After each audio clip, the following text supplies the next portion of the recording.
Welcome to the Michigan Golfer Show with our host, Bill Sheldon.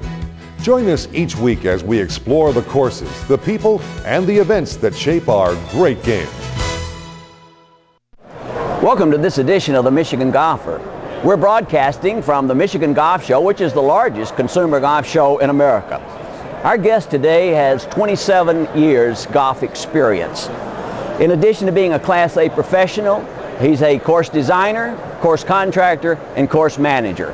For the last 18 years, or really a little more, Mike Husby has also been in the middle of the golf boom in Gaylord, Michigan.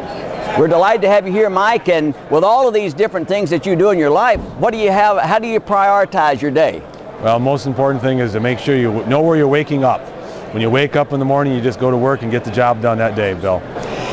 You started as a golf professional. You were an All-American golfer in college, and certainly you've had several leadership positions in the Michigan PGA and other areas. But really, the focus seems more now on design and course management. You formed the Mike Husby Golf Company in 1986 or so. Tell us a little bit about the company, who influenced you, and what kind of philosophy you have in your organization. Okay, well, I started, Bill, in 1986 under the tutelage of Jerry Matthews, a known architect here in Michigan here, rather. And Jerry and I worked together on a golf course called the Lake Course in Gaylord, where we started. The Gaylord Mecca started in 1983, which I was involved in, but in '86 I got into the design aspect of the game.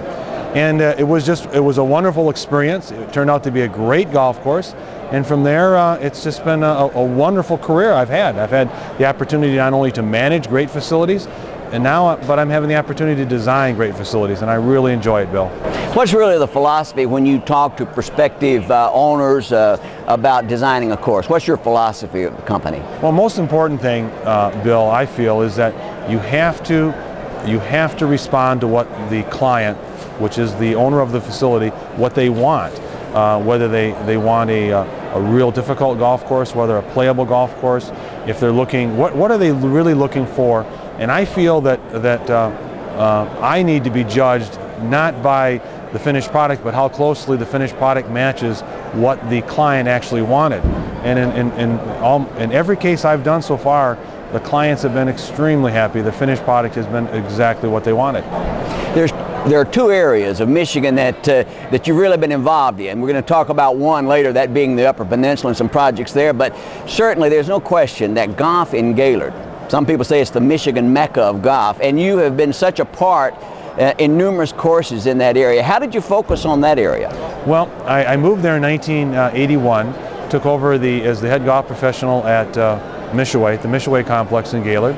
And that is the course where I had the opportunity to do the Lake Course, which was at that time part of Mishaway, and where I met Jerry Matthews and we got together.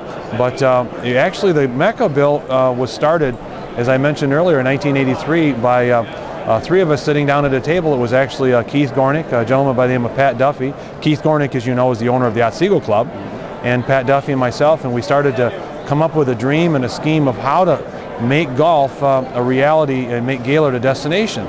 And as it turned out, I went on to be hired to design the golf course at Marsh Ridge. It was my first solo project.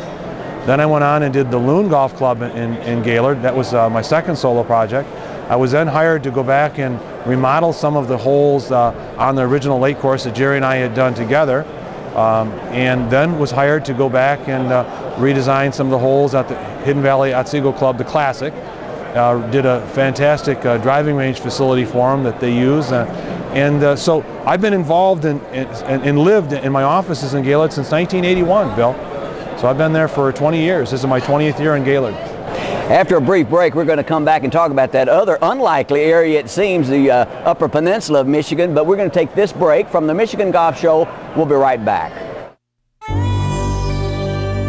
Legends beckon me to follow in their steps. Through historic stands of towering pines, among shimmering banks of heather. Visit www.michigan.org for information about Michigan golf packages and courses. Legends beckon me to play forever, and I follow them to Michigan. Back at the Michigan Golf Show, we have as our guest Mike Husby, who is certainly an outstanding designer and manager and Class A professional in the state of Michigan. And Mike, we talked a little bit earlier about your projects in the Gaylord area, but you have gone across the bridge and you're doing some things in the UP, and we're going to devote one full show to one of your projects, Wild Bluffs. But talk just a little bit about that and then some of the other things you've got going there. Well, my start was in 1995. I was hired by the Bay Mills Indian community to go up and go across the bridge and design a golf course that later we named Wild Bluff. And that was obviously a tremendous break in my career. I was involved with a group of people that gave me a substantial amount of funds to design a golf course, and later in the finished product of the golf course that was just recently this week by Michigan Living Magazine labeled the very best golf course in the UP. A great honor. I'm very pleased with that and thrilled. I got my start there across the bridge with them in 1995, and we opened the golf course in 1998, and it's been a wonderful story for me here. Mm-hmm. But Bill, I went down the road about 50 miles and did a golf course in Newberry, met some of the greatest people I've ever met, small little town in Newberry, and we remodeled their existing golf course. There's a catch to this, Bill. It was a golf course that was originally built in the 1920s. From there, I went down the road about 50 miles and did a golf course in Manistee, Michigan, for a really nice facility, again, nice people, at the Indian Lake Country Club in Manistee, Michigan. Ironically, that golf course was built in the 1920s. So right back to back, I was remodeling and adding on 9 holes at Newberry added on and 9 holes I added on at Manistee. And in both cases, the courses were in the 1920s. Little did I know that last fall I was hired by the city of St. Ignace, right on the Mackinac Bridge, to design another 9 holes for them, which I am in the process of doing right now. We're going to try to break ground this year, 2001. And that golf course was started in the 1920s. So ironically, I've been across the bridge and I've been involved in remodeling 3 golf courses, changing them from 9-hole golf courses to 18-hole golf courses, and all 3 golf courses originated in the 1920s. Wow, that's spectacular. Well, we're not going to allow you to use one of your UP courses for your signature hole, but when we have course designers on, we always ask them to select one signature hole that they have designed and to kind of walk us through it. Tell us a little bit about the hole and how really you anticipate it will be played. And so which hole did you select? Well, what I did is I chose number 18 at the Loon. It's owned by the Otsego Club. One of the reasons, Bill, is that one of my strongest influences of my career has been the works of Robert Trent Jones. And the 18th hole at the Loon is not a replica, but it is certainly a tribute to Robert Trent Jones in a way, because it closely matches the 18th hole at the Heather Golf Course at Boyne Highlands, which was the original golf course that Robert Trent Jones built in northern Michigan back in the 1960s. Truly one of my favorite golf courses. I think that his recent passing is unfortunate, but he certainly has left a tremendous mark on Michigan golf, of course, his golf across the world.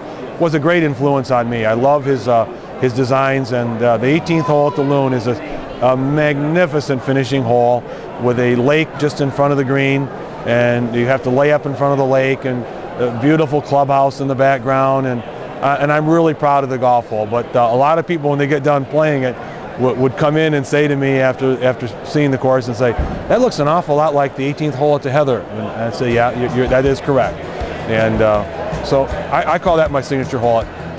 Well, I'm sure a lot of the people who are watching today have played that hole, and certainly if you're in the UP, you're going to see Mike Husby's name in a lot of places. Mike, thanks for being with us today, and thank you for watching The Michigan Golfer.